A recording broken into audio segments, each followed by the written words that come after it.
Welcome to Big Sky Voices. My name is Ben Boothe. And I'm Victor Waumett at Storyteller Films, and today our guest is David Brewer. And the one thing, David, you've got this magic of skill and knowledge and a unique lifestyle. David is a hero of mine because he has developed a rare and unique lifestyle based on excellence and knowledge.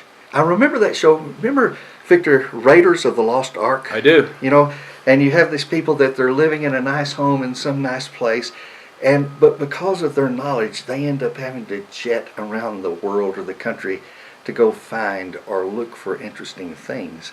And that's what I think of you, David. Yeah. And so you're part violinist, you're part scholar, you're part researcher, you're part detective, you're a part searcher, and it's not unusual for you to be, in Hong Kong or California or here, there, and yon? No, it's very common to think you're going to be home for 3 days and suddenly you're on a flight to London or you're on a flight to Italy or, as you say, Hong Kong. David, why are you on those flights? What's your business?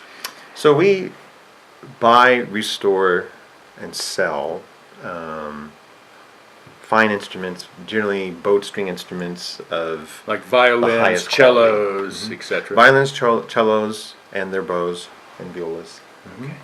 Yeah, our main concern is to gather and acquire top examples around the world, and then get them in a state where they're performing at their best. They're cosmetically fixed to where we feel that we've done everything we can to enhance the instrument's liquidity. So and then we sell it. Your top example would be like a Stradivarius. Yeah. I've brought a Stradivarius today, actually, to show you. Can we look at it? Absolutely. Wow. My I'm not going to lovely wife bringing here. Wow. This is a Antonio Stradivarius, generally considered the greatest violin maker that ever lived. Hold that up so it's like Yeah. really. Here's Yeah. the top, which Nice. is made of Nice. spruce, and the back, which is generally made of maple.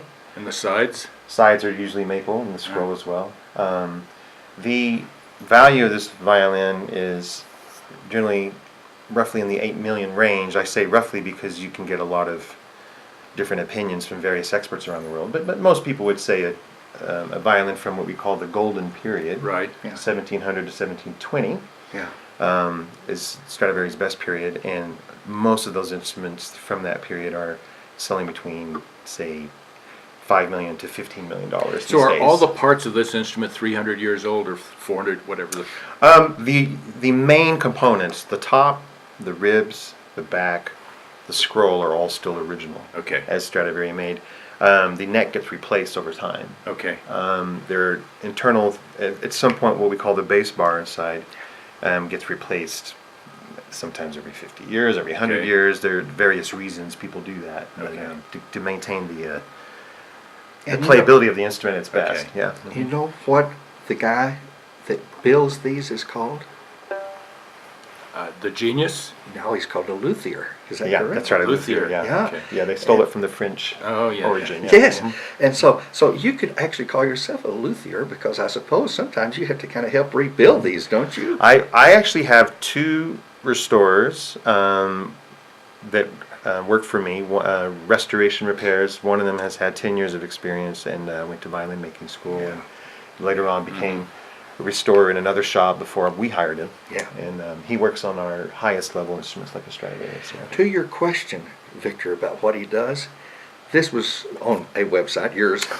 It says sales include Havenmeyer, Stradivarius 1708, Lebrun 1712, Marquise 1701, Totenberg, Bergancy 1740s, Yeah. and then another one I can't pronounce it, Niccolo Amati 1671. Yeah. And now Stradivarius means a violin by Stradivari. Yeah, Stradivarius. Yeah, Stradivari. Yeah. Yes, Stradivari.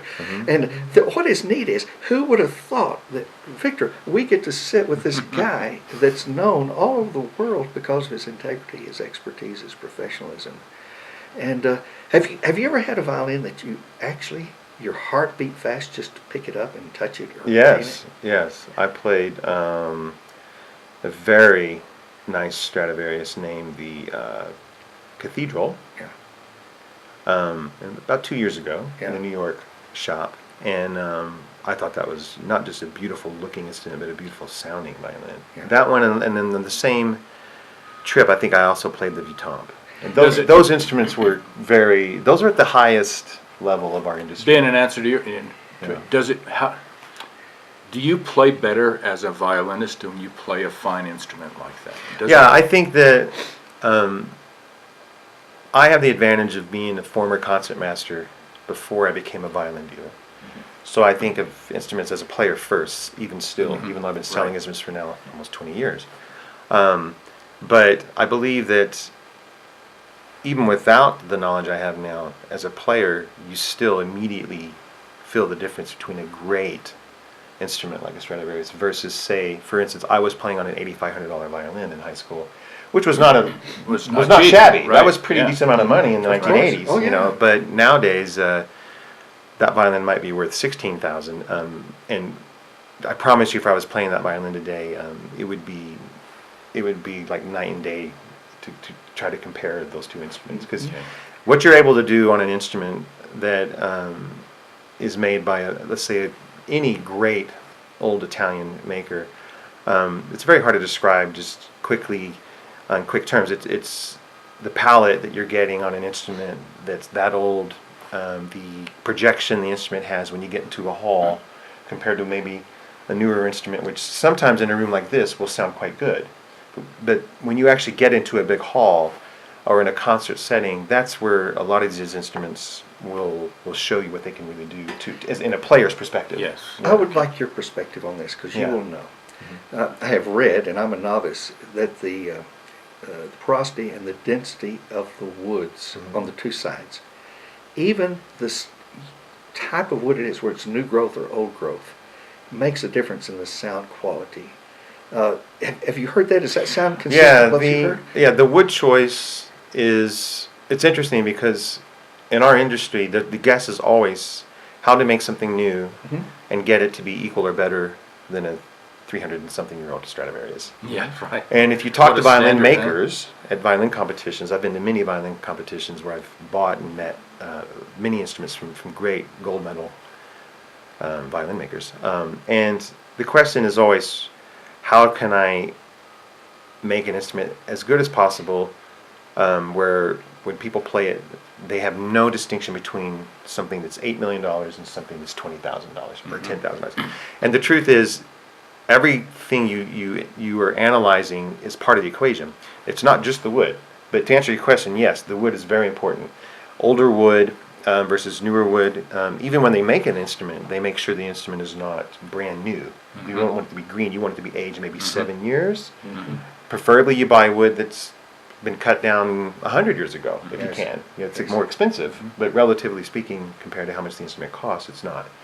The varnish is a big part of how the instrument's going to vibrate. The arching, so the actual curvature you choose on a model that you're making. You can see this instrument has, to you, this might seem like a highly arched violin. In actual violin talk, this is a fairly flat arched instrument. Okay. Yeah. So I've seen many instruments that were what we call very bulbous, where they come from this is called the purfling here. They come up with this very cathedral-like arching that we see in Gothic times. Yeah. Where the flatter the arch is, on the exact same model, exact same wood, you will definitely hear a different sound immediately. Same thing goes with the bass bar that's inside, which travels, I should be doing this, which travels in this Okay. section of the violin along what we call the bass side F hole. It comes almost the length of the top. It's not quite the full length, but almost. Where the bar is, how tall it is, how thick it is, the shape of the bass bar, the setup, the bridge. There's a sound post inside, which is it's almost like a piston that connects the top to the back. And when you bow an instrument, the string will vibrate very quickly back and forth this way, which transfers the sound to the bridge. The feet then rock like this, which pushes the top, which eventually transfers the sound to the post, which transfers to the back, which then produces a sound that vibrates in the entire chamber, and then comes back out what we call the sound holes or the F holes. And all these things factor the sound you're going to end up hearing. in your assignments, have you ever been somewhere and someone wants to buy a violin and say they want to spend, I'm just for a note, say they're going to spend $1 million in this violin. Sure. And you're looking at it and you're investigating it, and I guess you have instruments where you can look in behind and all that sort of thing. And you find out that it's been messed with, or it's a fake, or it's not real. Yeah. Tell me about that. What's that like? I mean, is that stressful, or is it disappointing to them when they realize that this thing? I think the first 5 years you're appraising instruments, you may have something happen for the first time you haven't encountered. Yeah. Someone brings you what we call closet strads. Yeah.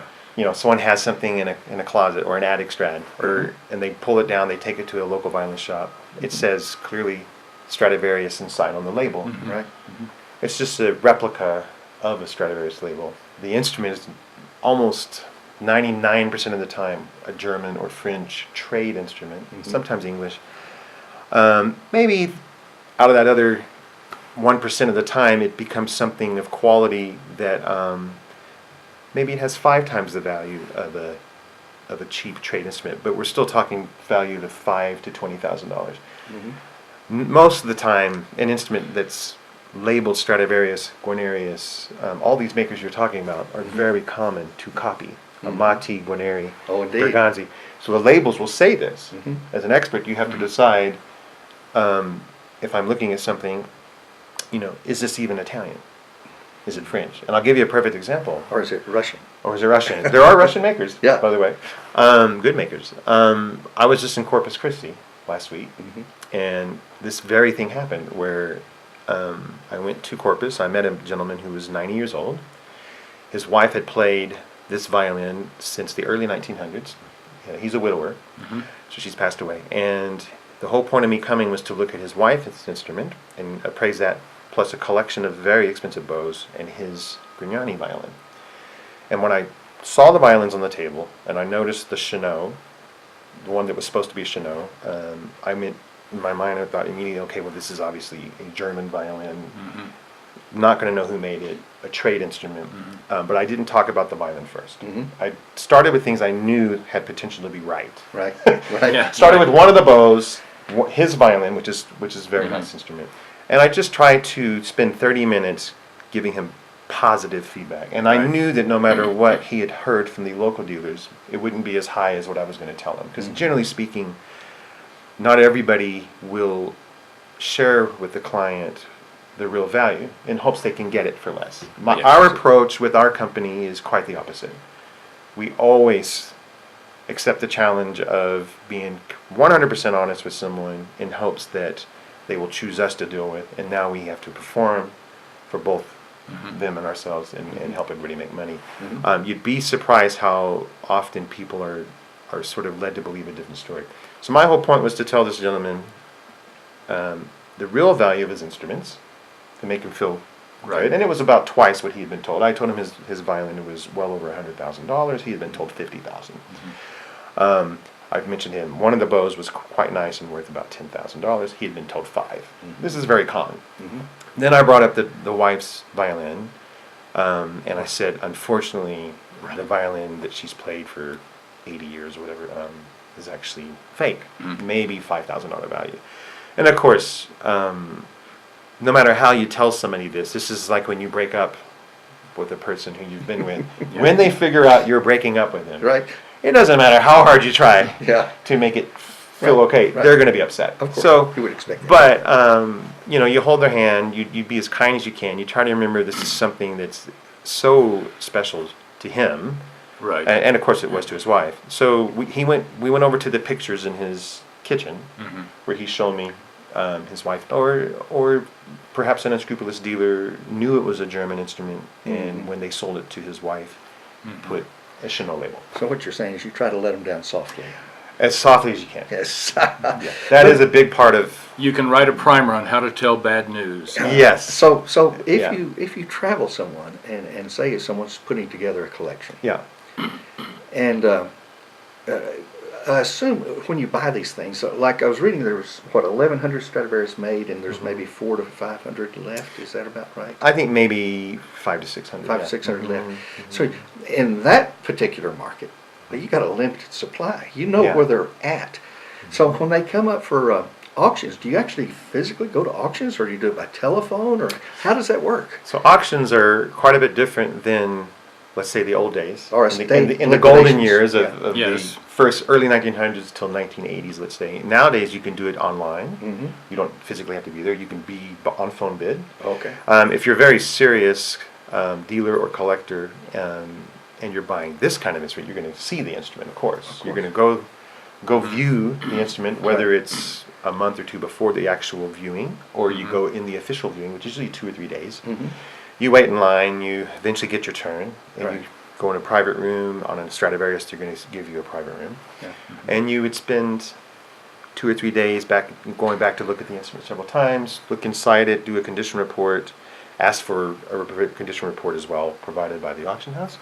Do your own evaluation, and then if you're still happy with your findings, pick a number you feel confident to bid Right. on. And I prefer to But be is it in the competitive? room. Do Yeah. you find yourself, if you're bidding either by phone or in person, that there are other buyers out there that are competing with you? And, Yeah, and I think- driving the price up? Yeah, definitely. There are instruments that, shall we say, slip through the cracks at auctions, but there are also instruments that are very high profile. Well, let me ask you. Yeah. Let me ask the question that's on my mind. Yeah. And the monetary part of it is very interesting. But in your feelings, what's the difference between an artist playing this violin and playing a more common instrument? How does it make you feel? How does it make you feel? How does it make me feel? Yeah. I always enjoy watching the transformation that an artist has. If you know they're playing on an instrument that's deficient, and you'd be surprised how many great players, concertmasters sometimes, principal players, that maybe for whatever reason they haven't achieved Okay. the lifetime instrument they've been looking for. And then finally somebody hands them an instrument of $1 million or $10 million or Yes. 500,000, and you just watch their face. Yes. They're so used to having to do little things that we do as players, tricks, shall we say, to manipulate an instrument that's deficient. And all of a sudden you hand them an instrument that's had hundreds of years to be sort of put right in the way it's going to be its best performance. Right. You hand it to a musician, and all of a sudden it almost plays itself. Really? It doesn't really, but your feeling as a musician is that it plays itself. Okay. And you're feeling. And as then an you audience, watch this happen Yes. as a former concertmaster, understanding what it's like. I played on a violin for first 15 years, which honestly was well below what I needed. Right. It was much, much later that I ever got a violin in my career. And when I finally played on something, even this violin, it was just amazing. And my wife heard me. Just and, makes and you she- feel And it it. was the first few notes, you Yes. hear it. Right. So you can imagine as a professional player watching another colleague do the same, going through this experience of, oh Wow. my gosh, this is so much easier, Wow. Now they have to have it. Yeah. I have to have this violin. Right. Yes. And that's when you try to help a person find a sponsor. Okay. Because not every Okay. player can actually afford Afford it. an instrument, certainly how- an $8 million violin. How the heck did they, without the use of computers or design, or Yeah. how did they design that 350 years ago, or whatever, how long ago it is? Well, it's really interesting theories. There are treatises and many different writings that have been discovered over the years. Our research now is getting to be phenomenal. People are still going to Italy, digging through church records, old cemeteries and things to find out which makers truly could have actually lived where they were supposed to have lived. Could they have actually trained with another maker? Because this is all hand-me-down information. And eventually we're trying to sort of right the ship so that as we talk about the history of these makers, we are as accurate as we can be. And what ends up happening is we learn so much about the methods used in those days when we do this research that we can form a better picture of how they came about Okay. to the idea of why did I pick this model? Why did I pick this particular instrument? Why is it 355 millimeters back length from here to here, or 360 millimeters, or 170 versus 160? There were different models used, and most of these models were tried based on a very loose modification of vials, the viol industry, which was hundreds of years before our time, and even before Stradivarius's time.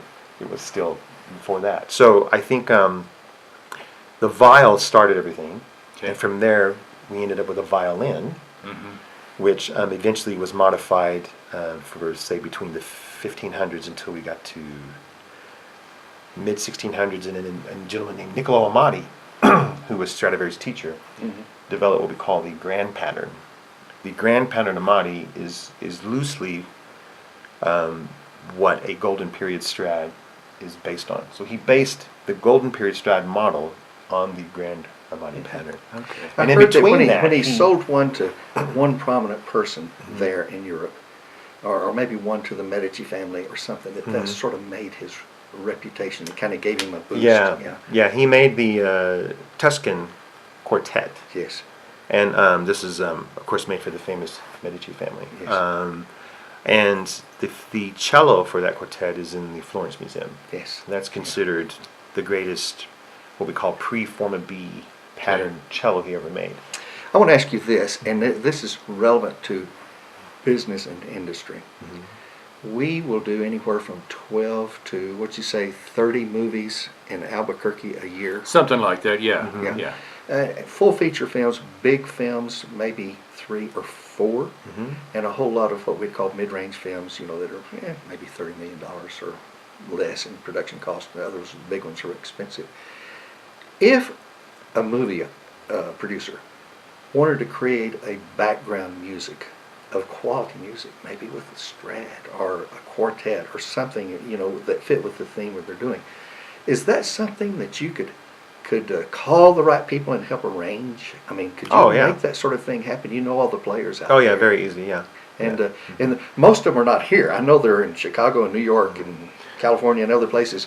But they'd have to fly in for that. But still, a first-class movie production, this I would think would be unique and wonderful, don't you think? Oh yeah, I think for a movie production, honestly, there's so many needs for various movies. But if, for instance, if someone decided they wanted to go all the way to the top and try to get, for whatever reason, real Stradivarius in a movie being used by solo performers around the world, like Lynn Harrell in California, or Itzhak Perlman, certainly these agents can be called, but we have many great players, of course, who are unknown to the world by name, but are very capable, accomplished instruments that are principal players in orchestras or concertmasters or young soloists.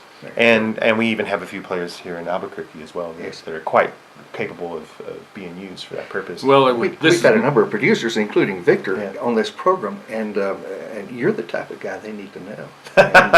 Would you agree, Victor? Well, I was just thinking, sitting here, this is mostly a podcast about the movie business, and there's a great untold story in the life of Stradivari, Yes. I think.